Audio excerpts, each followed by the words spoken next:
భారత చైతన్య యువజన BCY party 5 ప్రధాన డిమాండ్లతో ఆచార్య నాగార్జున విశ్వవిద్యాలయం ఎదుట గల ప్రాంగణంలో ఫిబ్రవరి 22 ఆదివారం నిర్వహించనున్న బీసీ సింహగర్జన సభ ఏర్పాట్లను ఆ పార్టీ జాతీయ అధ్యక్షుడు బోడే రామచంద్ర యాదవ్ శుక్రవారం సాయంత్రం పరిశీలించారు.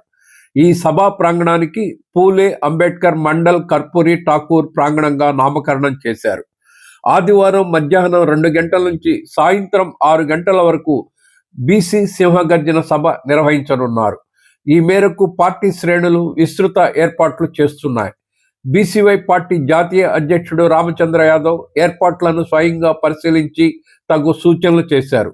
ఈ సందర్భంగా ఏర్పాటు చేసిన మీడియా సమావేశంలో రామచంద్ర యాదవ్ మాట్లాడారు. బీసీల 5 ప్రధాన డిమాండ్ల సాధనే లక్ష్యంగా ఈ మహాసభను నిర్వహిస్తున్నట్లు చెప్పారు. బీసీ రక్షణ చట్టం తక్షణ అమలు, రాజధాని ప్రాంతంలో బీసీల అభ్యున్నతికి 1000 ఎకరాల భూమి కేటాయింపు, బీసీ కార్పొరేషన్లకు నిధులు, సమగ్ర కులగణన, విద్య, ఉద్యోగ, చట్టసభల్లో 44% రిజర్వేషన్లు కల్పించడం వంటి డిమాండ్లతో భవిష్యత్ కార్యాచరణ ప్రకటించబోతున్నట్లు వెల్లడించారు. అయితే తాము సింహగర్జన సభ నిర్వహిస్తున్నట్లు ప్రకటించిన తర్వాత బీసీలలో వస్తున్న ఐక్యతను దెబ్బతీయటానికి, ఉద్యమాన్ని నీరుగార్చడానికి ప్రభుత్వం ప్రయత్నాలు చేస్తుందని ఆరోపించారు. చివరకు సభ నిర్వహణకు కూడా హైకోర్టును ఆశ్రయించగా న్యాయస్థానం జోక్యంతోనే అనుమతులు వచ్చాయని ఆయన తెలిపారు. బీసీల సింహగర్జనను విజయవంతం చేయాలని ఈ సందర్భంగా రామచంద్ర యాదవ్ కోరారు. గత అనేక దశాబ్దాల కాలం నుండి బీసీలకు సంబంధించిన ప్రధాన అంశాల సాధన కోసము, అదేవిధంగా ఈ ఉద్యమానికి భవిష్యత్తు కార్యాచరణ ప్రకటించడం కోసం ఏర్పాటు చేయడం జరిగింది. ఈ 5 ప్రధాన డిమాండ్లు తీసుకుంటే ముఖ్యంగా బీసీలకు సంబంధించిన రక్షణ చట్టాన్ని వెంటనే అమలు చేయాలని, అదేవిధంగా ఆంధ్రప్రదేశ్ రాష్ట్ర రాజధాని నిర్మాణంలో బీసీల యొక్క భాగస్వామ్యము, అదేవిధంగా కనీసము రాజధాని ప్రాంతంలో బీసీల అభివృద్ధి కోసము, బీసీల యొక్క ఏదైతే భవనాల నిర్మాణం కోసము, బీసీ పెట్టుబడిదారులు, పారిశ్రామికవేత్తలకు అభివృద్ధిలో భాగస్వామ్యం కోసం కనీసము 1000 ఎకరాల కేటాయింపు చేయాలి అనే డిమాండ్తో పాటు అనేక దశాబ్దాల కాలం నుండి పెండింగ్లో ఉన్న విద్యా, ఉద్యోగ, స్థానిక సంస్థల ఎన్నికల్లో బీసీలకు 44% రిజర్వేషన్లు కల్పించాలి. మరీ ముఖ్యంగా సమగ్ర కులగణన చేపట్టాలి. సమగ్ర కులగణన చేపట్టి బీసీలకు 44% రిజర్వేషన్లు అమలు చేసిన తర్వాతే వచ్చే స్థానిక సంస్థలు వెళ్ళాలి అనే డిమాండ్తో పాటు బీసీ కార్పొరేషన్లకు సంబంధించి ఖచ్చితంగా నిధులు కేటాయించి ఈ బీసీ కార్పొరేషన్లు బీసీల సామాజిక వర్గాలకు సంబంధించిన అభివృద్ధి చెయ్యాలి అనే ఈ 5 ప్రధాన డిమాండ్లతో బహిరంగ సభ నిర్వహించబోతున్నాము. దీనికి సంబంధించి గత 2025 సంవత్సరం డిసెంబర్ 11వ తేదీన విజయవాడలో 2 తెలుగు రాష్ట్రాల్లో ఉన్న బీసీ పెద్దలతో కలిసి బీసీ మహాసదస్సు పేరుతో చర్చించి ఈ నిర్ణయం తీసుకోవడం జరిగింది. ఈ సమావేశానికి సంబంధించి, ఈ బహిరంగ సభకు సంబంధించి ఇప్పటికే ఏర్పాట్లు పూర్తి స్థాయిలో జరుగుతున్నాయి. వచ్చే సభకు హాజరయ్యే వాళ్ళకు సంబంధించిన కావాల్సిన మంచినీటి సౌకర్యము, ఆహార సౌకర్యము, అదేవిధంగా మిగిలిన అన్ని సౌకర్యాలు కూడా ఏర్పాటు చేయడం జరిగింది.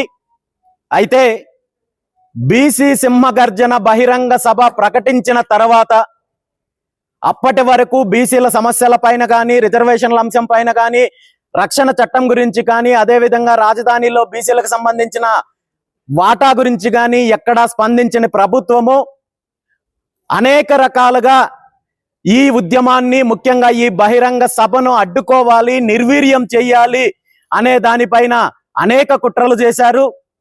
ఇందులో ప్రధానంగా బీసీలకు సంబంధించి ఏదైతే 5 డిమాండ్లు చేశామో ఈ 5 డిమాండ్లు కూడా ప్రభుత్వం ఏదో నెరవేర్చడానికి అడుగులు ముందుకు వేస్తోందన్నట్టు తప్పుదారి పట్టించే కార్యక్రమము, బీసీల్లో వస్తున్న చైతన్యాన్ని, మార్పుని నిర్వీర్యం చేసే కార్యక్రమము, నీరుగార్చే ప్రయత్నం జరిగింది.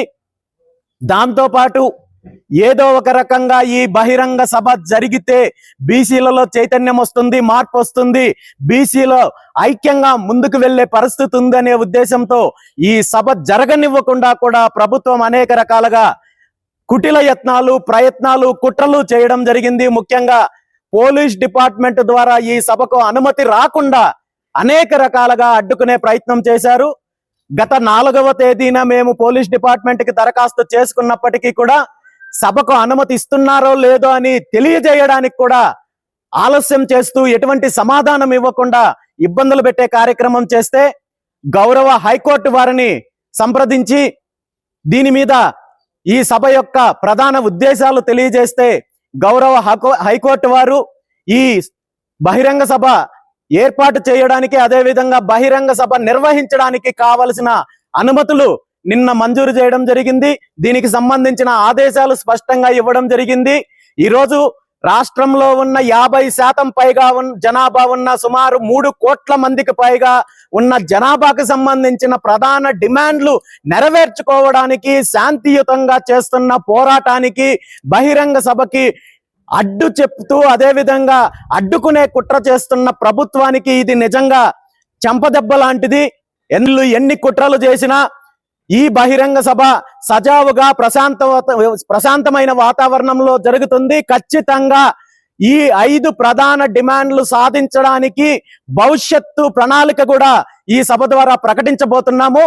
ఖచ్చితంగా బీసీలకు సంబంధించిన న్యాయమైన డిమాండ్లు పరిష్కరించేంత వరకు, ఈ డిమాండ్లు సాధించేంత వరకు ఈ ఉద్యమం కొనసాగుతుంది. దానికి బీసీవై పార్టీ నేతృత్వం వహిస్తుంది. ఈ ఉద్యమంలో కలిసి వచ్చే అన్ని వర్గాలను, అన్ని సంఘాలను, అన్ని పార్టీలను కూడా కలుపుకొని ముందుకెళ్లే ప్రయత్నం చేస్తాము. భవిష్యత్తులో బీసీలకు సంబంధించిన అన్ని న్యాయపరమైన డిమాండ్లను సాధించే దిశగా ఈ పోరాటం కొనసాగుతుందని తెలియజేస్తూ ఈ సమావేశానికి సంబంధించి కావలసిన ఏర్పాట్లన్నీ ఎవరికి ఎటువంటి ఇబ్బంది లేకుండా పూర్తి స్థాయిలో బీసీవై పార్టీ ఆధ్వర్యంలో ఏర్పాట్లు చేస్తున్నాము. ఈ సందర్భంగా మరీ ముఖ్యంగా పోలీస్ డిపార్ట్మెంట్ వారిని ఒకటే కోరుకుంటున్నాను, ప్రశాంతమైన వాతావరణంలో, శాంతియుతమైన వాతావరణంలో జరిగే ఈ బహిరంగ సభకు సంబంధించిన ఏర్పాట్లు పూర్తి స్థాయిలో ఏర్పాటు చేయడం జరిగింది. దాంతో పాటు అసాంఘిక శక్తులు ఈ సభలకు సంబంధించి కానీ వేరే రకంగా కుట్రలు చేసే అవకాశం ఉందనే సమాచారం మాకుంది. కాబట్టి పోలీస్ డిపార్ట్మెంట్ దీనికి సంబంధించి శాంతి భద్రతలను పరిరక్షించాల్సిన బాధ్యత ఉందని చెప్పి ఈ సందర్భంగా తెలియజేస్తూ, ఈ సమావేశం యొక్క ప్రధాన ఎజెండాతో పాటు బహిరంగ సభ మొదలవ్వక ముందు ఇక్కడ జరిగే సాంస్కృతిక కార్యక్రమాలు, సాంఘిక కార్యక్రమాలలో ప్రధానంగా ఒక చారిత్రాత్మకమైన కార్యక్రమం చేస్తున్నాము. అదే శ్రీకృష్ణ జాంబవతుల కళ్యాణోత్సవము.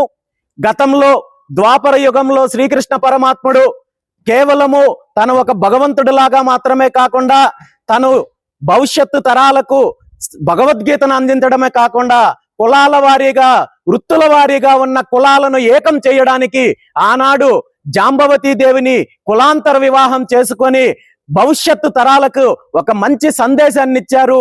సాంఘికంగా, సామాజికంగా అన్ని వర్గాలు ఏకమయ్యి ఐక్యతతో ఎలా ఉండాలి అనే సందేశం ఇచ్చారు. కాబట్టి అలాంటి ఒక మహోన్నతమైన చారిత్రాత్మకమైన కార్యక్రమము మధ్యాహ్నం 2 గంటల ప్రాంతంలో అంగరంగ వైభవంగా శ్రీకృష్ణ జాంబవతుల కళ్యాణోత్సవంతో పాటు కులాలకు సంబంధించిన గ్రామ దేవతలు కావచ్చు, కుల దేవతలకు సంబంధించిన ఆరాధన, పూజా కార్యక్రమం ఉంటుంది. కాబట్టి ఈ కార్యక్రమంలో 2 తెలుగు రాష్ట్రాల్లో ఉన్న ప్రజలందరూ బీసీలతో పాటు ఈ 2 తెలుగు రాష్ట్రాల్లో రాజకీయ దోపిడీని అరికట్టాలి, ప్రత్యామ్నాయ ప్రభుత్వం కావాలి, ప్రజా ప్రభుత్వం కావాలి, ఈ 2 తెలుగు రాష్ట్రాలు అభివృద్ధి చెందాలి, మార్పు కావాలనుకునే అన్ని వర్గాలు కూడా ఈ కార్యక్రమానికి మద్దతు ఇచ్చి ఈ కార్యక్రమంలో పాల్గొని ఈ కార్యక్రమాన్ని విజయవంతం చేయడంతో పాటు భవిష్యత్తు యొక్క పోరాటానికి మద్దతు తెలుపుతారని చెప్పి కోరుకుంటూ, మరీ ముఖ్యంగా ఈ కార్యక్రమం యొక్క ఒక పవిత్రమైన ఆశయంతో చేస్తున్న కార్యక్రమం కాబట్టి